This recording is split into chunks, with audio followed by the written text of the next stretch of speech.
On se cherche des retraites à la campagne, à la mer et à la montagne. Toi-même, tu as l'habitude de convoiter cela. Mais c'est parfaitement idiot, puisqu'à tout moment, on peut se retirer en soi-même.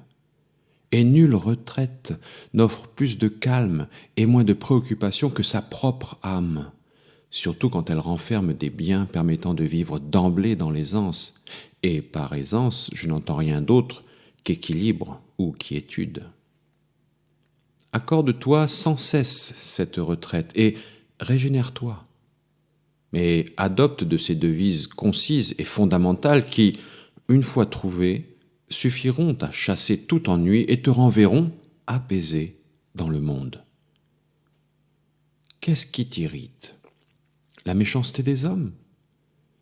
Sache que les êtres raisonnables sont faits les uns pour les autres, que la patience est une partie de la justice et qu'ils pêchent involontairement.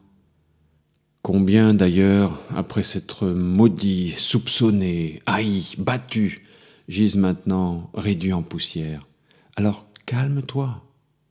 Tu es mécontent de ton lot? Rappelle-toi l'alternative, une providence ou des atomes, et l'analogie de l'univers avec une cité. Ton corps te harcèle-t-il? Dis-toi que la pensée ne se mêle pas aux agitations douces ou violentes du souffle vital une fois qu'elle s'est reprise et a compris son propre pouvoir. Et pense à tout ce que tu as entendu et approuvé sur la peine et le plaisir. La gloriole t'attire encore? Vois la rapidité de l'oubli général, l'abîme du temps infini, la vanité de la renommée, la versatilité et l'indécision de ceux qui ont l'air de t'acclamer et l'étroitesse de la sphère d'action.